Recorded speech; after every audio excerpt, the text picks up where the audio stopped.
All right, guys, welcome back to the Conviction Fiction. I am your host, Antoine Rivers, and today we're going to get into something that a lot of people don't talk about, right? We always go with the topics that are kind of off kilter for most people, but I want to welcome you back where we talk about the real and what it takes to rebuild your life after incarceration. Again, I'm Antoine Rivers, and today's episode is for anybody who's ever come home and realize that freedom doesn't mean your problems are over.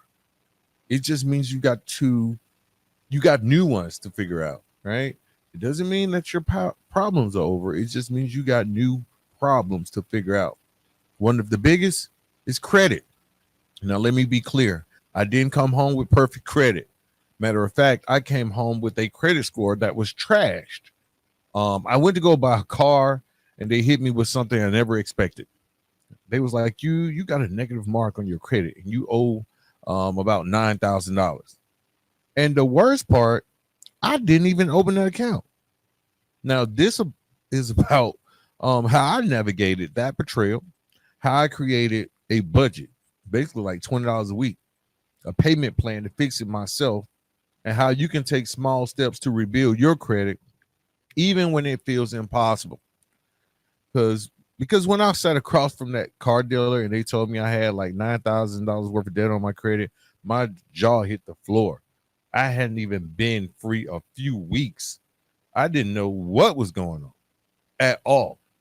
Had no earthly idea what he was talking about as far as I'm owing. Like I was locked up. I was in prison, right? But that's what this show is about. And what ended up happening is, guys, I ended up calling the collections agency, and I thought it was it had to have been some type of mistake, but it wasn't. They gave me two choices: either pay the $9,000 or open a fraud investigation that could lead to criminal charges against whoever opened the account. That's what this show about, right? We're about to get into this show. It's about rebuilding credit, and it's part of the Starting Over series. Let's go.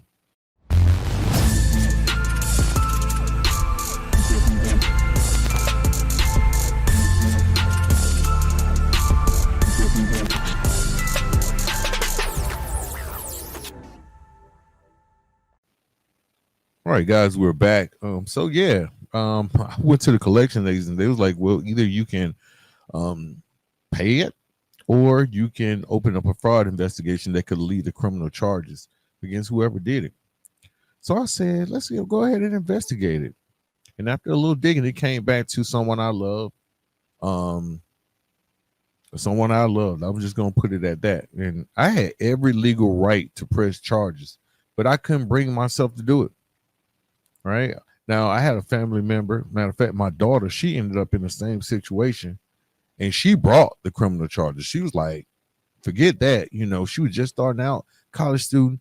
Someone had opened up a credit account. And it happens sometimes in communities, certain communities, wherein you put the light bill in the daughter's name, or you put the cable bill in the son's name, and these folks like 18 years old, right? Then when they get older, those accounts have closed, and now they're stuck with a bill that they had no earthly idea they had. All it takes is a social security number, right? And you pay the bill for a minute, but then you stop paying the bill, and that falls on the person that you put the credit in.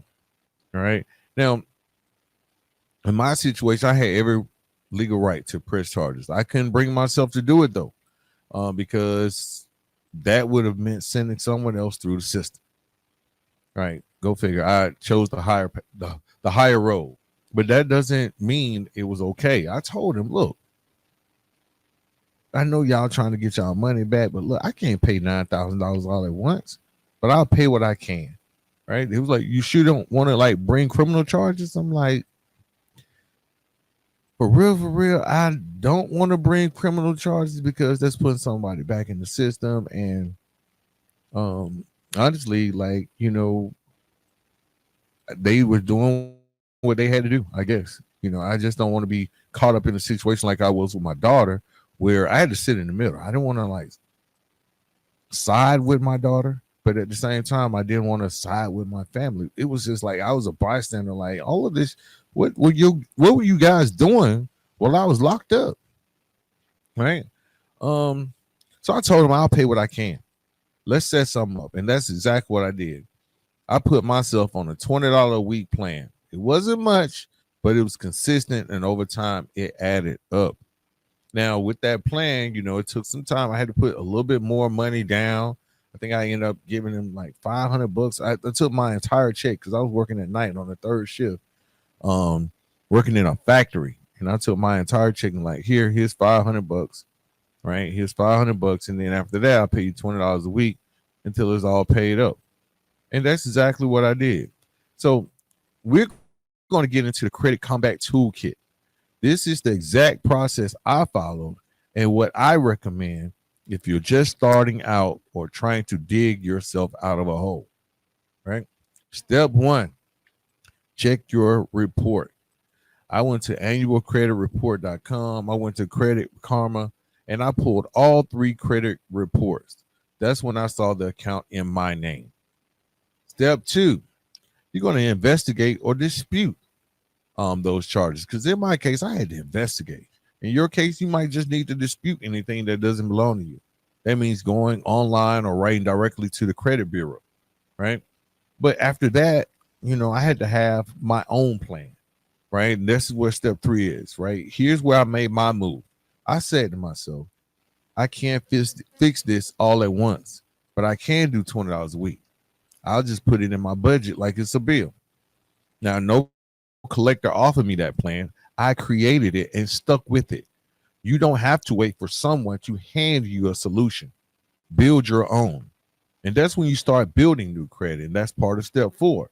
Because even while paying off that debt, I got a secure credit card. I used it for small stuff like gas, groceries, paid it off every month. It helped rebuild my score alongside the debt repayment. And then step 5 is like you got to use every advantage that you have. I signed up for Experian Boost, which helped me get credit for paying my phone bill and my utility bills on time. Because at the time I had like a little 1-bedroom apartment. It probably was big as this one room. But my bathroom was over there in that corner. My kitchen was right there. Had a little living room. The sofa went from wall to wall. Like one wall was the entire sofa, and that really cramped my space. But I used all of those bills that I was paying as a way to say, hey, I do pay my bills on time. So I use one of the tools called Experian Boost. Now, credit doesn't rebuild overnight, but these tools gave me momentum, and they can give you momentum too, right? So let's just talk about the emotional and mental toll of being in debt, especially when you're fresh out. When you're trying to rebuild your life and barely making it day by day, this can be stressful. It could be like, imagine when I saw that I owed I was just trying to get a car. And when I saw that I was being told that I was in $9,000 in debt, not on top of like restitution, on top of like the parole supervision fees, all of that stuff. Now I got $9,000 more. I ain't even asked for this. And here's the truth. A lot of us don't say it out loud, but it's not just about owing money. It's about what that debt makes you feel like you're worth. I remember coming home, trying to do right and being hit with that debt. $9,000, over $9,000. I wasn't even in a position to buy my own clothes without asking for help. And now I'm supposed to pay $9,000. I had just gotten like EBT. Yeah, I was on food stamps and I was using government assistance to feed myself. You know how hard it is to feel like a man when you got to swipe a card for milk, then turn around and get told that your credit is trash. It's just not a humiliating experience. It's dehumanizing. And then they expect you to come up with a solution like you're already stable. Like you didn't just come out of years behind the bars, right? You're trying to apply for jobs and nobody's calling you back because of your record, right? Now you got debt. You're living with family or on someone's couch, but you've got zero savings and maybe not even a phone in your name. You might be on someone's plan. but somehow you're supposed to handle your debt responsibly.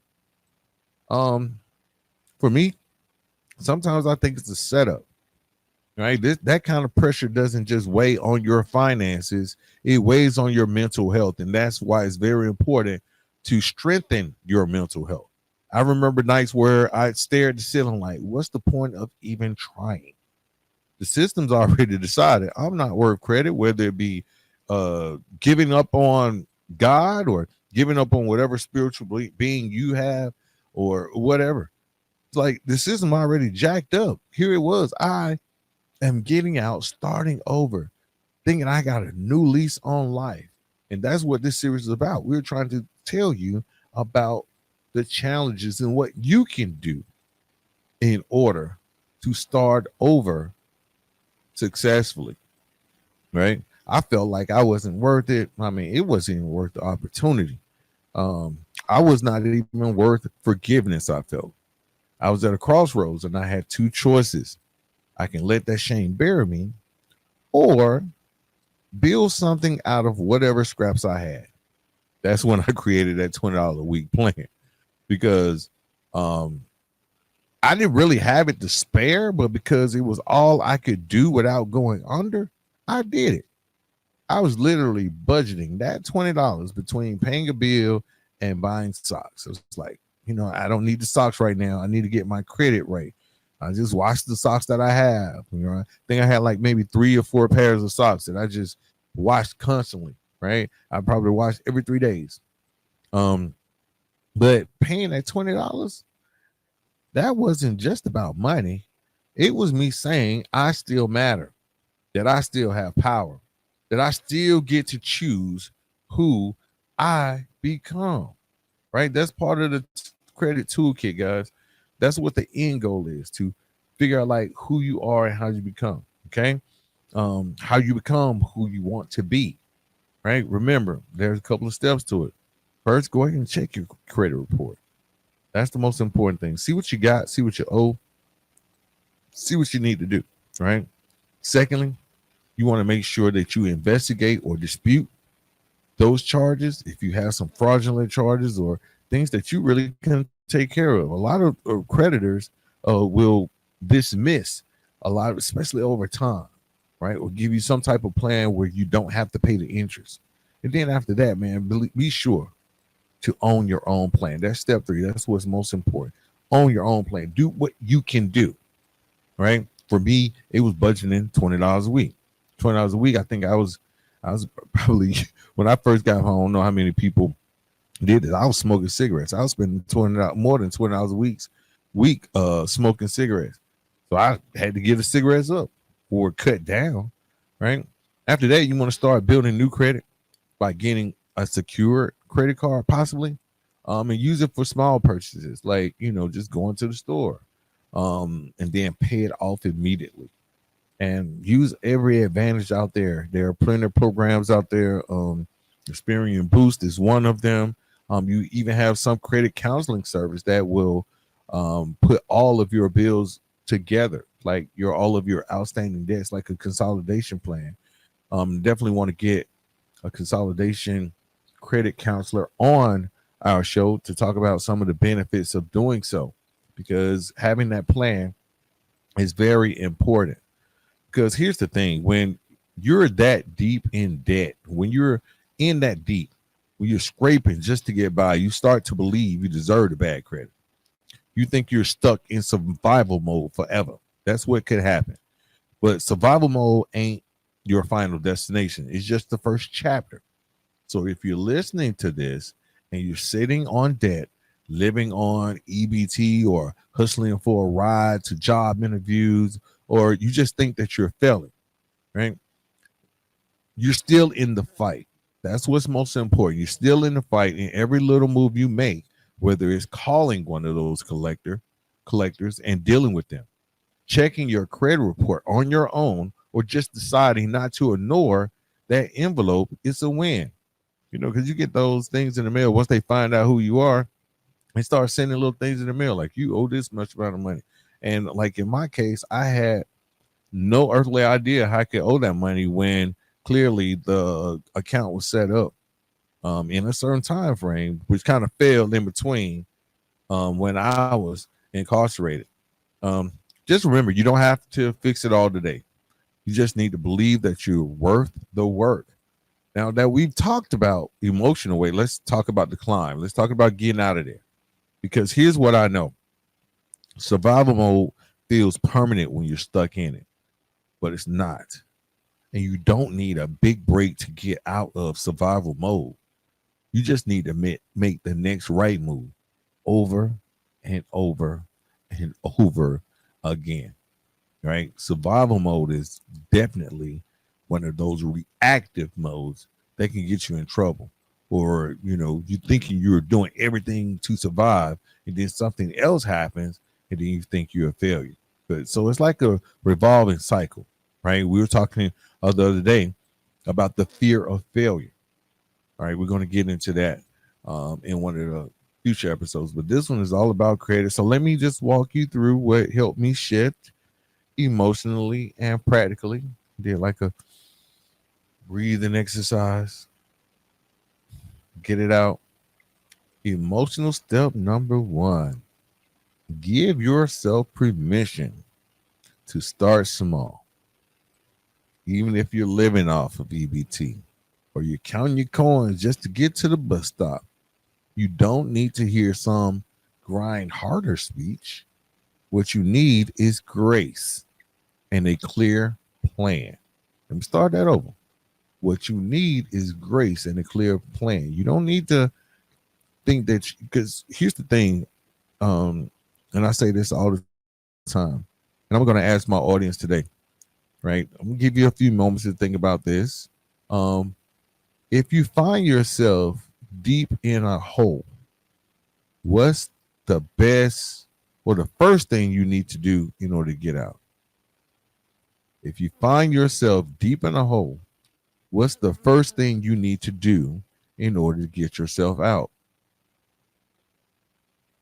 I'm going to let you guys think about it for a minute, because I know people are probably saying, well, first, maybe you need to try to find a rope or yell for help or start, try to climb up. What's the first thing you need to do if you find yourself deep in a hole? All right. I'm going to share. The first thing you need to do when you find yourself deep in a hole is to stop digging. Right? You got there somehow. It's probably because you dug yourself a hole, or maybe somebody dug a hole for you, but you have to stop digging. Okay? So you don't need to grind harder, or here, you need to grind harder when you're in survival mode. What you need is grace and a clear plan. You need to understand where you are coming from was not normal, right? It was not normal, and you're trying to reacclimate yourself into society. So first thing you have to do, what I had to stop beating myself up over what I didn't have. I had to say, you know what, Antoine, you're not broken. You're not broken. You're rebuilding. That's not shameful. That's strong. Okay.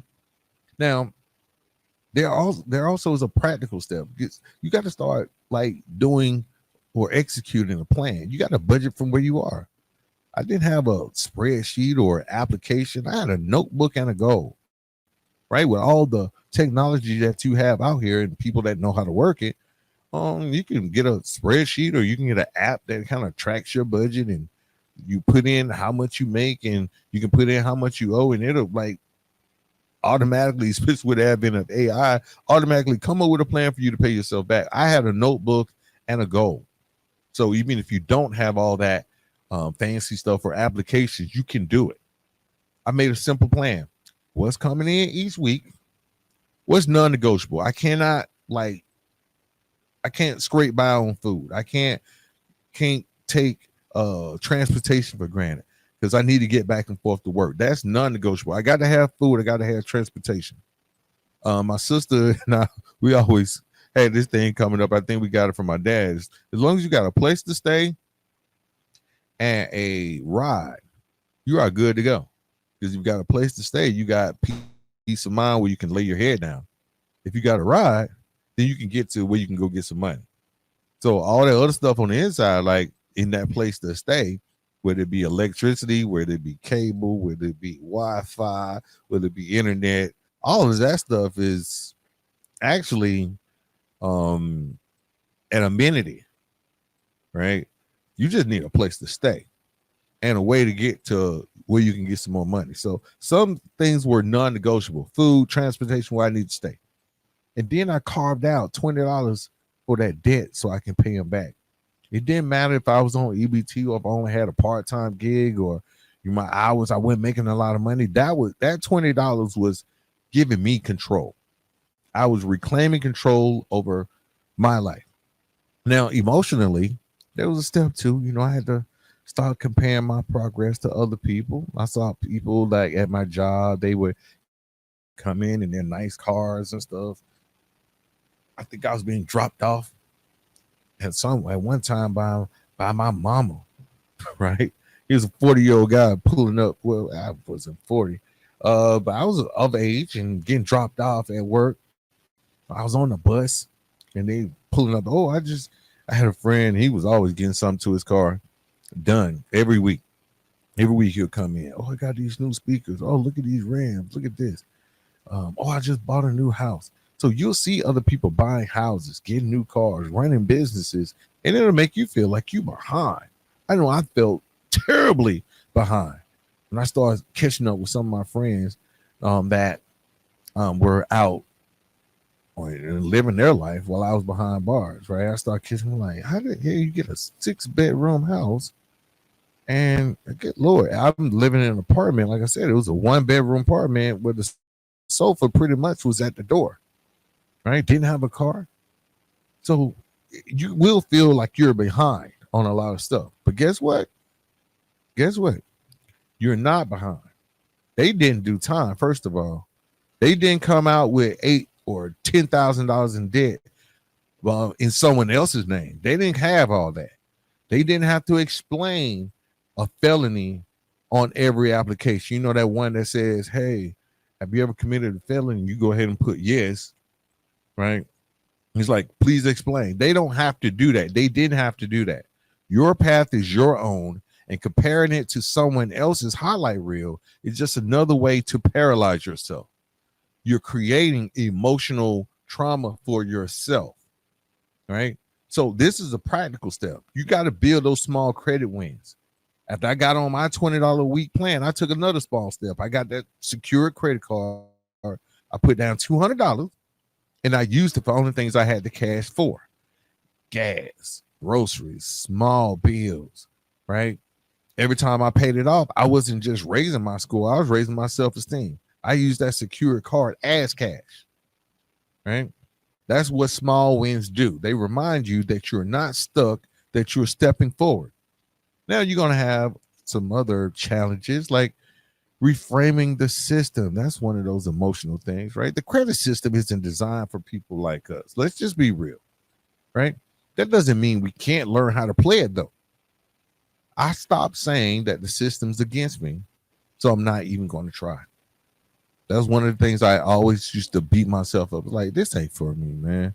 This ain't for me. This whole system is corrupt. I mean, I need to live lawless. I need to go back into, breaking the laws and just getting how I live, right? That's, one of the things that I used to believe, right? So I stopped saying that the system was rigged against me and start saying I'll use this system to create leverage on my terms. That mindset shift, that one little mindset shift kept me going when I was paying off debt on a minimum wage job, right? You got to use the free tools that are out there. There are real free tools out there to help you monitor and build credit. We talked about Experian Boost, which gives you credit for like paying your utility and your phone bill payments on time, right? You can do Self-Lender, which helps you build credit and savings at the same time. Credit Karma and Credit Sesame, they'll let you track your score and dispute those things that's on your report that shouldn't be there, right? I didn't even know about Credit Karma when I first got home. I didn't even know about that. I just went straight to the collector and like, hey, what can we do, right? When I probably could have went on Credit Karma and immediately saw that debt and said, "Oh no, we're going to dispute this and let the system do it." But once I did my little investigation, I found out who it was, and I was like, "Oh my god!" And you know what? I never did even approach that person about it. I just handled it. There's other resources like annualcreditreport.com. This is the only site that gives you and your credit reports from all three bureaus, right? These are the moves that you can make without a lawyer, without a loan, or without a cosigner, right?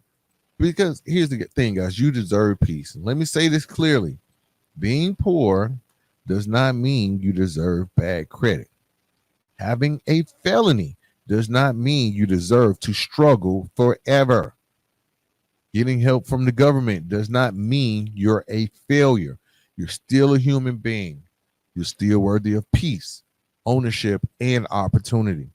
And every time you face your credit instead of running from it, you're building a better future, right? You're building a better future. Now, I'm not here to tell you that credit is everything. I'll never say that, right? I'm not here to say that credit is everything. But again, I am here to tell you that it's a tool. This is a tool that can either hold you back or help you build. So I'm not saying it's everything, but it can hold you back or it can help you build. I didn't wait for someone to fix it for me. I built my own plan, $20 at a time. And if I can do it coming home with debt, broken trust, and a bad score, so can you. Rebuilding your credit after incarceration takes patience, strategy, and heart, but it also takes ownership. And that's something no one can take from you. All right. They cannot take that from you. So start where you are. Don't let shame stop you. Let this be your comeback moment. So if this episode, guys, gave you clarity, courage, or just made you feel seen, share it with someone else trying to rebuild. And if you got a story like mine, I want to hear it. Hit me up on IG or shoot me an email. We're also on social media, Instagram, Facebook, YouTube. Just send me a comment, because this is Antoine Rivers and this is the Conviction Fiction, where we just don't survive life after lockup. We own it. See you guys next week.